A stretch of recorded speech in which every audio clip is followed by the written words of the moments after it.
అమ్మయ్య, నా చేను తడిసింది ఫ్రెండ్స్. తడదేమో అనుకున్నా. ఒక ఎకరమే 3 days పట్టింది ఫ్రెండ్స్. ఫస్ట్ డే ఒక హాఫ్ ఎకర్ తడిసింది. తర్వాత ఎకరం వరకు రాలేదు ఫ్రెండ్స్ నీళ్ళు. పైనుండి కాలువలు చాలా టైట్గా ఉన్నాయి. కిందకి రావడానికి చాలా టైం పట్టింది. నిన్నంతా చూసేసరికి నిన్న సాయంత్రం దాకా చూశాను ఫ్రెండ్స్, కానీ నీళ్ళైతే రాలేదు. నైట్ టైం అలానే ఊదించేసి వెళ్ళిపోయాను. కానీ ఏ టైంకి నైట్ కాలువ వచ్చింది ఫ్రెండ్స్. చేనంతా అలుకునుంది. మార్నింగ్ వచ్చి చూసేసరికి చేనంతా తడిసిపోయి ఉంది. ఎక్కడ కూడా పొడలేదు. కానీ ఆ గిట్టంటి ఒక సాలు ఉంటే దాని మీదకి అలా సాల్వ్ చేసి వదిలేశాను. దాని నిండా సాయంత్రం వచ్చేసరికి ఒక కదవు కూడా తడిసిపోయింది ఫ్రెండ్స్. చేనంతా తడిసింది.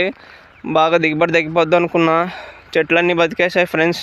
ఇంకొక 10 days ఆగిన దాకా ఇంకొక తడేస్తే సరిపోతుంది ఫ్రెండ్స్. ఇంకా మనం కటింగ్ చేసుకోవచ్చు. ఇది 120 days పంట ఫ్రెండ్స్. ఇప్పటికీ 100 days దాటింది. ఇంకా 10-15 daysలో కోత కోసుకోవచ్చు ఫ్రెండ్స్. Thank you friends. జై హింద్.